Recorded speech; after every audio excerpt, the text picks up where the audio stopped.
type 1, type 2. Le type 1 permet un bon fonctionnement.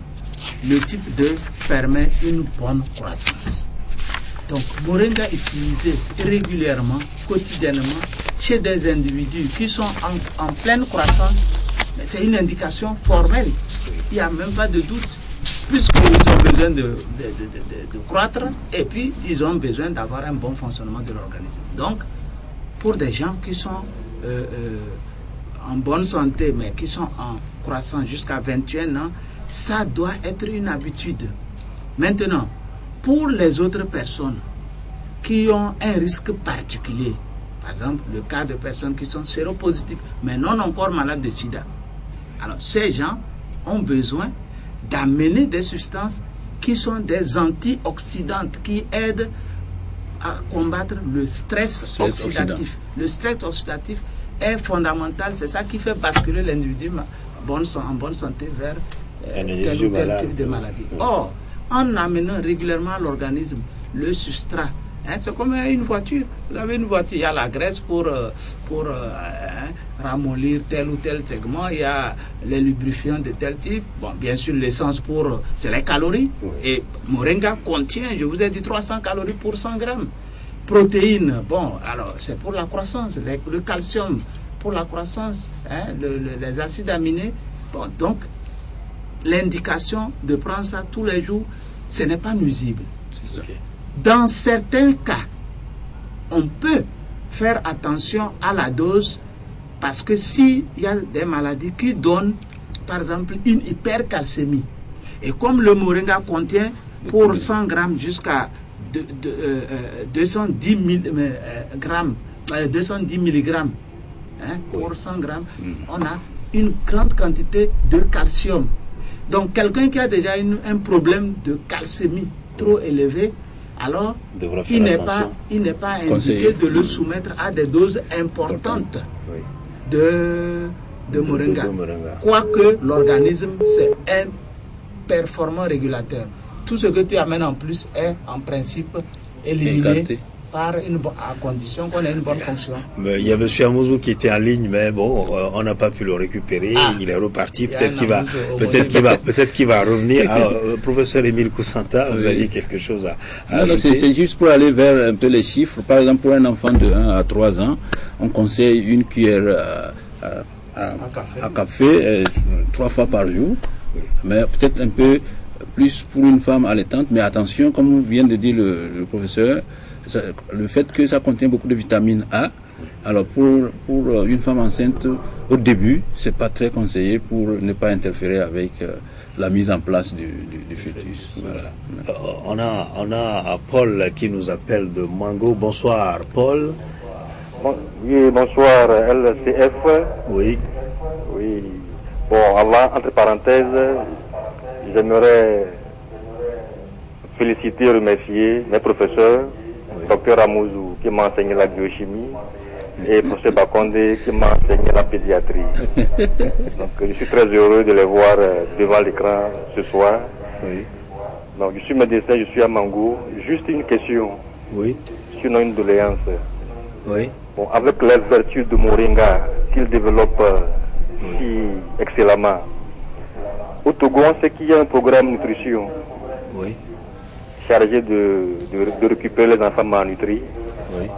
Bon, sincèrement, je les supplie d'approcher ce programme et de voir ensemble ce qu'on peut faire pour diffuser cette plante sur le territoire et vraiment améliorer la prise en charge de nos enfants malnutris. Merci beaucoup. Alors, merci bien, beaucoup. Merci, monsieur Paul. Cher élève, cher fidèle élève devenu grand. Et nous voudrons que vous portez notre drapeau là où vous êtes, pour que la pédiatrie se porte bien et que la biochimie aussi se porte bien. Tout à fait. Et Moringa réunit les deux vertus. Moringa intéresse le pédiatre et le biochimiste. Et donc, vous serez un peu notre porte-parole. De par sa composition, il est idéal, et j'en ai déjà parlé au responsable national de lutte contre la nutrition, la malnutrition, pour que nos denrées alimentaires locales profitent à nos à nos populations. Alors, mais le problème qui se pose, c'est que professeur souvent, Bakondé, on nous donne... excusez-moi de vous interrompre, il y a quelqu'un qui est en ligne, il appelle d'un portable. Oui, bonsoir. Bonsoir, monsieur. Oui, bonsoir. Bonsoir. Et madame Mensah, je suis très contente d'être juste en train de suivre cette émission. Oui. C'est bizarre parce que je vais parler comme le précédent. Oui. Je salue mon professeur, qui a été mon professeur en pédiatrie aussi. Ah ben, nous avons plein de drapeaux là. Ce soir, c'est les médecins. Voilà, c'est un Oui. grand plaisir pour moi de les voir là. Oui. En fait, je voulais intervenir sur le sujet des enfants malnutris aussi, comme le précédent. Et j'avoue que je viens de prendre l'émission au vol, mais j'aimerais bien savoir les différentes présentations du Moringa. Peut-être que ça a été dit, hein, je l'ai pas suivi. Oui. Et où est-ce qu'on peut trouver justement le Moringa? Oui, La dernière question, Oui. comme vous le savez, dans notre population, il y a beaucoup d'automédication. Et est-ce que le Moringa est un substitut nutritif ou c'est un complément nutritif? Donc je crois qu'il faut quand même, je sais pas, que les populations comprennent bien pour que les gens n'aillent pas consommer que du Moringa et laisser la nourriture de côté pour penser avoir des éléments. Merci beaucoup pour ça. Merci, pour la nuance. madame, pour la question. Merci, madame Mensah, pour la nuance. Et sur la les la apports. précision, Voilà. bien sûr. Et sur la précision. Alors, professeur Bakondé, Oui, question. madame Mensah, merci bien. Oui. Et donc, merci d'être notre drapeau Oui. partout où vous serez, tant bien sur la pédiatrie que sur la biochimie nutrition. Oui. Alors, effectivement, le Moringa est un complément nutritionnel. Et si vous voyez l'arrêté ministériel qui autorise la mise en route de ce Moringa dans la consommation des choses, c'est bien stipulé, c'est un complément nutritionnel. Bien que sous d'autres cieux même, Moringa est utilisé comme médicament entre guillemets, quoi. Enfin, on sait que tout aliment est un médicament. Bon, mais alors, ce Moringa est un complément nutritionnel. Donc, il n'est pas question de consommer seulement le Moringa. C'est vrai que Moringa contient du fer, de l'iode, du cuivre, calcium, sélénium, azote, acide aminé, etc. Mais les quantités ne sont pas des quantités qui sont indiquées pour avoir les besoins nutritionnels journaliers. Donc, c'est un complément. Vous mangez du riz, un enfant de moins de 3 ans, 3 ans, une cuillère à café de Moringa, vous mélangez à la sauce de riz et vous servez. Ou vous mettez directement sur le riz et vous mettez la sauce, vous mélangez, vous mangez. Moi, j'ai sur ma table mon Moringa. Tout le monde toute la famille est au Moringa. Ouais. Et j'atteste, hein, depuis que je consomme le Moringa, il y a quand même sur le plan fonctionnel surtout, mais je peux travailler des heures et des heures, je suis moins fatigué que quand je ne prenais pas. Et ça, vraiment, je l'atteste. Et il y a des collègues même à qui j'ai conseillé ça, qui sont actuellement en train de préparer des examens, agrégation, qui sont en train de consommer ça, et ils m'ont attesté juste il y a une semaine que mais vraiment ça marche, et ça marche. Ils ont une résistance au travail qui est hors norme. Évidemment, quand on regarde la composition du Moringa, ça ne peut pas être autrement. Et donc, vraiment, manger Moringa, mais le manger avec votre repas habituel, quotidien, habituel. Vous le mélangez à tout ce que vous mangez. Moi, je prends avec la bouillie, je prends avec le haricot, le riz, même spaghetti, je mets dessus, je mange. Oui, professeur, c'est vrai que dans son intervention et par rapport à ce que Paul a dit aujourd'hui, on sait qu'on a un service donc de lutte contre la malnutrition, justement. Est-ce qu'aujourd'hui, le Moringa déjà rentre dans leur programme, vient dans leur programme voilà. en appoint? Je crois que sur ce point, c'est vrai, le service de nutrition connaît les vertus nutritionnelles comme complément nutritionnel du Moringa. Mais pour pouvoir intégrer ça dans la politique nationale, il faudrait que les autorités mettent la main dans la poche. Parce que les autres compléments nutritionnels qui sont donnés, les laits qu'on appelle les laits nutritionnels, sont donnés par le biais des coopérations bilatérales ou multilatérales, l'UNICEF, l'OMS, etc. Et c'est des choses qui sont achetées à l'extérieur et qui nous sont livrées. Donc, à partir du moment où vous allez demander à ces gens qui veulent vous aider de venir acheter chez vous et vous livrer, c'est une autre négociation qu'il faut faire. Et je crois que nous devons la faire. Mais si on ne peut pas l'obtenir de ceux, nous-mêmes, nous devons nous aider. Moringa se cultive partout. Aujourd'hui, la politique nationale du ministère de l'Agriculture, c'est de faire en sorte qu'il y ait une autosuffisance alimentaire.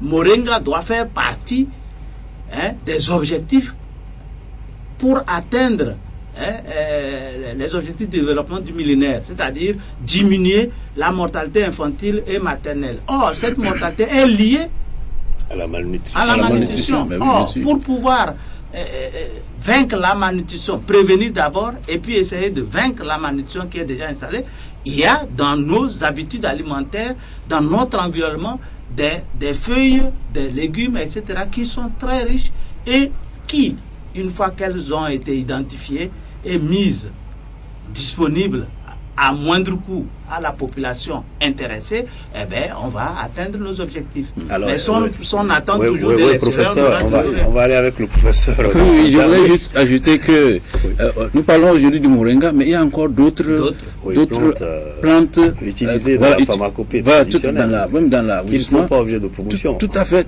Alors, je pense que c'est vrai qu'il faudra, comme des émissions comme celle-là, où nous aurons l'occasion de dire à nos parents qu'il y a des choses qui existent à côté de nous, qui peuvent nous aider, qui coûtent pas cher, dont la culture, la vulgarisation ne pose pas trop de problèmes, qui peuvent nous aider à faire face à nos problèmes nutritionnels. Alors on va revenir peut-être pour ceux qui viennent de nous rejoindre, de revenir un peu à ce qu'on avait dit en début, le moringa aujourd'hui, qu'est-ce que c'est quand on va parler du moringa, comme ça, pour le commun des mortels, ceux qui ne le connaissent pas. Et c'est étonnant quand même de voir que c'est un arbuste qui est un peu partout, que les gens mangent, mais peut-être qu'ils ne savent pas en réalité que c'est de ça qu'il s'agit. C'est vrai. Alors revenez un peu pour dire... Alors moi je pourrais dire que chez moi, le moringa s'appelle Gorongonde pour ceux qui nous écoutent et qui sont de Doufelgou, et que je conseille vivement. S'ils ne connaissent pas la plante, ils peuvent passer à la maison, elle est à l'entrée de la maison. Voilà. Je pense que chez nous c'est Fatima.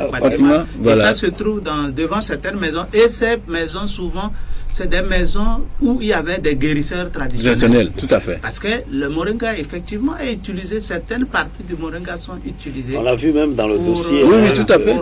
Des feuilles qui se coupent même jusqu'à 8 fois dans l'année. Je crois quand même que si vraiment le ministère de l'Agriculture on a quand même un complément nutritionnel. Oui, je voudrais saisir cette occasion pour féliciter une association qui existe déjà dans le Yoto et qui fait la promotion de la plante. Ils essaient de conditionner ça de façon assez hygiénique, assez propre, pour mettre ça à la disposition des populations. On peut les trouver dans les pharmacies, je ne fais pas la publicité, mais c'est que nous avons suivi un peu la préparation, la récolte, la culture. C'est vous qui les avez aidés. Voilà, on les a aidés d'ailleurs. Alors juste pour dire, aujourd'hui en matière de recherche, à votre niveau, vous avez suivi tout ce que la PEF, c'est comme ça qu'on les appelle, a fait justement à la fin de l'émission. Tous ceux qui souhaitent savoir où trouver le moringa, ils appellent donc au standard et puis on va leur donner des indications. Tout à fait. Alors aujourd'hui, où en sommes-nous en guise de conclusion par rapport aux recherches sur le moringa, et qu'est-ce que vous pouvez dire à la population par rapport à la consommation de cet arbuste aux 1000 vertus, arbre de vie comme on l'appelle? Comme nous l'avons dit, c'est une plante qui est universelle, donc qui a fait déjà l'objet de beaucoup d'études. Il n'est plus question de passer aux études, il est question maintenant de faire une récapitulation des valeurs et de les porter à la connaissance des gens. Pour vulgariser. Voilà, pour qu'ils sachent que le moringa, on nous apprend qu'en cabiais ça s'appelle patré. Patré en cabier. D'accord. Voilà, donc déjà. À 300 mètres d'ici, oui. Si on quitte, on fait 300 mètres, il y a une maison, il y a ça dedans. L'autre jour, je suis allé chez un grand frère, j'ai dit, mais grand frère, vous avez un arbre de vie dans votre maison, il disait où? J'ai dit, mais c'est ça. Donc voilà. Il a planté ça comme ça. Donc le moringa est sous nos pieds et on marche dessus tous les jours. Ça va. Alors on a fini avec le professeur Poussanta. Le professeur Bakonde, on finit avec vous. Un petit mot à l'endroit de la population, peut-être aux autorités sur le moringa. D'abord, je vais remercier le ministère de la Santé pour la compréhension qu'il a faite de cette situation moringa, et qui a autorisé que moringa soit mis sur toute l'étendue du territoire national sur son conditionnement comme un complément nutritionnel. C'est vraiment une bonne compréhension que le ministère de la Santé a fait, et un accompagnement pour des personnes de bonne volonté qui veulent promouvoir des denrées locales. C'est une plante qui était connue partout. À Tchévier, elle existait. À Notier, elle existait. À Tapamé, etc. Donc, c'est une plante qui était connue, mais qui a perdu sa valeur par l'évolution des choses. Mais maintenant qu'on la redécouvre, pour certains, d'autres continuent à la connaître comme il faudrait qu'on en fasse une habitude alimentaire sous toutes les formes possibles et que chacun ait son moringa dans sa maison ou dans son petit champ, comme on fait le petit piment là qu'on cueille tout le temps pour agrémenter la sauce. Et ici, ce n'est pas seulement agrémenté, vous avez vraiment des éléments nutritifs qui sont bien connus de type 1, de type 2, qui permettent à l'organisme de mieux fonctionner et qui permettent à l'organisme d'avoir une croissance harmonieuse. Donc, on ne peut pas dire mieux. Dieu nous a donné tout. L'Afrique est riche, mais les Africains sont pauvres. Il faut qu'on sorte de cette situation. Je vous remercie. Merci, le mot est lâché, professeur Bakondé, très passionné donc, sur le sujet. Chers téléspectateurs, le moringa, arbre de vie, arbre aux 1000 vertus, on en a parlé, eh bien, il faut en faire donc une habitude alimentaire. Merci de votre fidélité et merci à toute l'équipe technique qui nous a assistés dans la réalisation de cette émission. Alors, restez en bonne santé, le monde a besoin de vous. Bonsoir. Bonsoir.